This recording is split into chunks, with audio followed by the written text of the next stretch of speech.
हनुमान चालीसा का हमें कोई विरोध नहीं है, पर वो जो ढोंगी हनुमान भक्त हैं उनका विरोध है। और इन्होंने जो गुंडे हमारे घर पे हमला के लिए भेजे,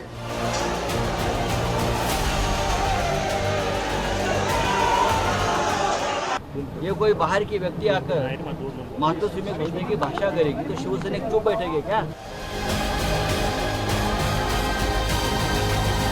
ये लड़ाई, ये घमासान और ये बवाल हनुमान चालीसा पाठ पर ऐसा घमासान हुआ कि बात गिरफ्तारी तक पहुंच गई। अमरावती से निर्दलीय सांसद नवनीत राणा और उनके विधायक पति रवि राणा को खार पुलिस ने अरेस्ट कर लिया।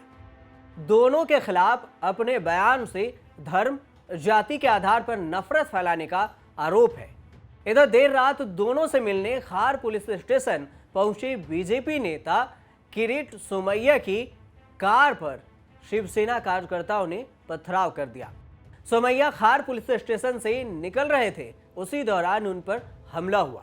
लेकिन सवाल ये कि बवाल, घमासान, सियासी लड़ाई और गिरफ्तारी आखिर क्यों? ये सब कुछ भी नहीं होता अगर मुंबई में एमएनएस प्रमुख लाउडस्पीकर विवाद के बीच हनुमान चालीसा का पाठ पढ़ने की घोषणा नहीं करते। ये घमासान और विवाद की राजनीति में हनुमान चालीसा को सियासी मैदान में उतार दिया गया। तो क्या है इसकी पूरी कहानी और क्यों हो रहा है मुंबई में इतना घमासान, आज ये समझेंगे। नमस्कार, मैं राजू कुमार झा और आप देख रहे हैं न्यूज तक। दरअसल एमएनएस प्रमुख के हनुमान चालीसा का पाठ पढ़ने की घोषणा के बाद ही मुंबई में सियासी भूचाल आ गया, वो भी इतना कि अब हालात बेहद ही खराब है। अमरावती से निर्दलीय सांसद नवनीत राणा और उनके विधायक पति रवि राणा दोनों की जिद थी कि सीएम उद्धव ठाकरे के घर मातोश्री के बाहर हनुमान चालीसा का पाठ करेंगे। लेकिन शिव सैनिकों ने भी ठान लिया कि अगर ऐसा हुआ तो अंजाम बहुत बुरा होगा। महाराष्ट्र के मुख्यमंत्री उद्धव ठाकरे के पुश्तैनी घर को महाराष्ट्र की सबसे ताकतवर जगह माना जाता है, लिहाजा मातोश्री के बाहर हनुमान चालीसा पढ़ने का चैलेंज देना नवनीत राणा और उनके विधायक पति रवि राणा पर भारी पड़ गया। महाराष्ट्र में लाउडस्पीकर विवाद पर ब्रेक लगा तो हनुमान चालीसा पर घमासान छिड़ गया। हनुमान चालीसा पाठ पर ऐसा बवाल हुआ कि बात गिरफ्तारी तक जा पहुंची। शिव सैनिकों ने जमकर हंगामा, बवाल काटा। फिर नवनीत राणा और उनके पति पर मुंबई पुलिस ने कानून का डंडा चला दिया। पुलिस ने सांसद नवनीत और रवि राणा पर धारा 153A यानी धर्म के आधार पर और दो समूहों के बीच में दुश्मनी को बढ़ावा देने के मामलों में गिरफ्तार कर लिया। दोनों को लेकर पुलिस खार पुलिस स्टेशन पहुंची। तो सुनिए किरीट सोमैया ने क्या कुछ कहा। उद्धव ठाकरे को लगा है कि अभी उनकी रावण की लंका जलने जा रही है। अरे हिंदुस्तान में हिंदू हृदय सम्राट बाला साहेब के पुत्र हनुमान चालीसा बोलने वाले को जेल में डालेंगे? ये उद्धव ठाकरे, इनकी रावण की लंका हम जला के रहेंगे। मैं सांसद नवनीत राणा और विधायक रवि राणा को मिलने जा रहा हूं, देखता हूं ठाकरे सरकार में कितना दम है। बस किरीट सोमैया का ये बयान, यहां से विवाद और बढ़ना लाजमी था।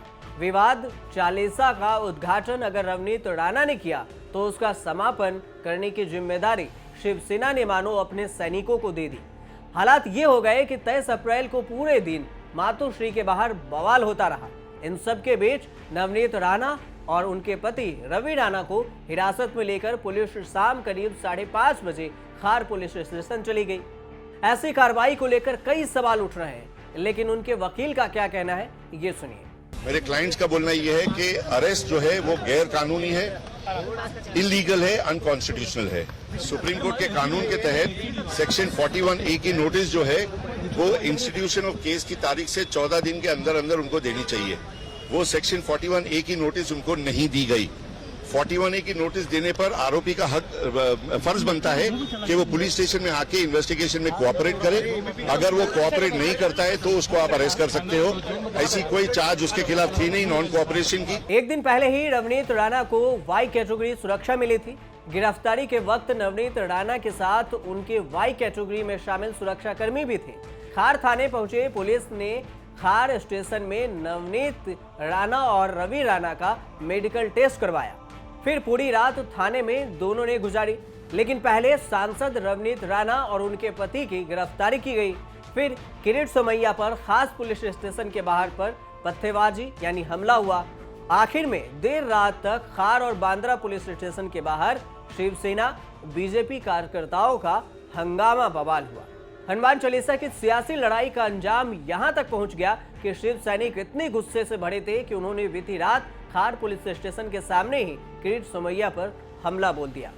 बीजेपी वालों ने फिलहाल जो राजकारण चालू किया है इस महाराष्ट्र में, एक दंगल के माध्यम से इन्होंने ये सब चालू किया, हिंदू मुस्लिम में भड़काना और शिवसेना की पूरी टीम को नास्ताबूद करने के चाह रहे, लेकिन इनको पता नहीं है कि ये बाला साहब की शिवसेना है। ये हम क्या कर सकते हैं और क्या करके दिखा सकते हैं, उनको आज पता चला है। शिवसेना के कार्यकर्ताओं ने बीजेपी नेता की गाड़ी घेरने की कोशिश की, उनकी गाड़ी पर पानी की बोतलें फेंकी, पथराव किया। हमले में किरीट सोमैया की गाड़ी के शीशे टूट गए, उनके जबड़े में चोट आई, चेहरे और आंख के नीचे भी चोट दिखाई दे रही है। किरीट सोमैया ने उसके बाद जो कुछ कहा वो सुन लीजिए। 70 ऐसी शिवसैनिक उन्होंने मेरी जान लेने का प्रयास किया, दगड़ लगे, पत्थर लगे, कार टूटी, मुझे लगा। खार पुलिस स्टेशन के अधिकारी को मैंने कहा था ये मेरा खून करने का इनका प्लान है, फिर भी खार पुलिस स्टेशन के अधिकारी ने मुझे पुलिस स्टेशन का दरवाजा से बाहर ढकल दिया। कुछ नहीं होगा। और शिवसेना के लोगों के साथ में संजय पांडे के निर्देशन में पुलिस ने मेरी जान लेने का प्रयास। निर्दलीय सांसद नवनीत राणा गिरफ्तार हुई और मुंबई पुलिस उन्हें खार पुलिस स्टेशन लेकर पहुंची, तो सियासत का अखाड़ा पुलिस स्टेशन ही बन गया। दिया हुआ कंप्लेंट पे गुना दाखिल है और उसका आगे का तपास मुंबई पुलिस कर रहा है and the investigation will be fair and impartial. हमले से पहले बीजेपी नेता किरीट सोमैया ने निर्दलीय सांसद और विधायक की गिरफ्तारी का विरोध किया था, साथ ही ट्वीट कर निंदा की थी। उसके बाद ही वे खार पुलिस स्टेशन पहुंच गए। वहां थाने के बाहर पहले से बड़ी संख्या में शिव सैनिक मौजूद थे। कुछ देर पुलिस स्टेशन में रुकने के बाद जब किरीट सोमैया बाहर निकले तभी सारा बवाल शुरू हो गया। उन पर कुछ लोगों ने हमला बोल दिया। इस हमले के खिलाफ पुलिस में शिकायत के लिए सोमैया बांद्रा पुलिस स्टेशन पहुंच गए। उधर हमले की खबर लगते ही सैकड़ों बीजेपी कार्यकर्ता भी इकट्ठा हो गए। फिर उद्धव ठाकरे के खिलाफ नारेबाजी शुरू हुई और फिर जमकर बवाल काटा गया। पुलिस स्टेशन के अंदर, खार पुलिस स्टेशन के अंदर जब किरीट सोमैया पहुंचे, पुलिस मौजूद थी और 70 से 80 गुंडे पुलिस स्टेशन के अंदर खड़े थे। तो ये पुलिस स्पॉन्सर्ड मॉब लिंचिंग की तैयारी महाराष्ट्र में हो रही है। ये मॉब लिंचिंग नहीं है, कहीं ना कहीं पुलिस का पूरा इन्वॉल्वमेंट है। निर्दलीय सांसद नवनीत राणा और उनके विधायक पति रवि राणा ने उद्धव सरकार के एक्शन को लेकर बीजेपी से मदद मांगी। बीजेपी ने भी बिना देर किए गिरफ्तारी का विरोध कर दिया। उसके बाद किरीट सोमैया पर हुए हमले ने बीजेपी को सियासी ताकत दिखाने का मौका दे दिया और फिर वहां पर जोरदार हंगामा होता रहा। अब पुलिस नवनीत राणा और रवि राणा से जुड़े तमाम वीडियो और प्रेस कॉन्फ्रेंस के फुटेज इकट्ठा कर रही है ताकि उनका एनालिसिस किया जा सके। 24 अप्रैल को दोनों की बांद्रा हॉलीडे कोर्ट में पेशी है। वहीं राणा दंपति ने हमले को लेकर शिव सैनिकों के खिलाफ मामला दर्ज करवाया, जान से मारने की कोशिश का आरोप लगाया। लड़ाई ना तो हनुमान चालीसा की है और ना ही राम भक्ति की।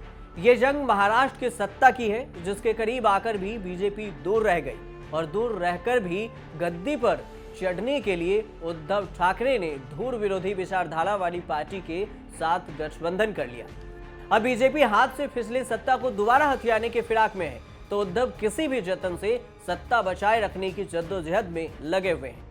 सत्ता के इस भीषण लड़ाई में हनुमान चालीसा और रामधुन सिर्फ और सिर्फ सियासी हथियार बनकर उभरी है, जिन्हें दोनों पक्ष पूरी ताकत से चला रहे हैं। नवनीत राणा हनुमान चालीसा के हथियार से उद्धव पर हमला बोलने को तैयार थे, तो उद्धव अपने शिव सैनिकों को भी इशारों में ही ये सह दे दिया कि हथियार का जवाब भक्ति से देंगे। क्या है हनुमान चालीसा? कौन पठन करेगा? हम पठन करेगा अगर हमको चाहिए तो। ये कोई बाहर की व्यक्ति आकर मातृश्री में घुसने की भाषा करेगी तो शिवसैनिक चुप बैठेंगे क्या? कभी नहीं बैठेंगे। अगर आप हमारे घर तक पहुंचने की कोशिश करेंगे तो जरूर हमें अधिकार है टिट फॉर टैट करने। लेकिन सवाल ये कि बीजेपी और शिवसेना के बीच में छिड़े सियासी संग्राम में नवनीत राणा आखिर कौन सी भूमिका निभा रही है? तो जवाब ये है कि नवनीत राणा 2019 में अमरावती से निर्दलीय सांसद बनी।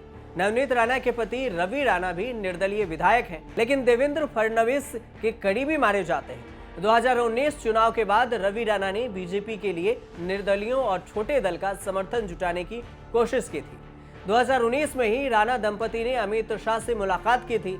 नवनीत राणा ने महाराष्ट्र का विवाहित वसूली कांड के लिए लोकसभा में मुद्दा भी उठाया था।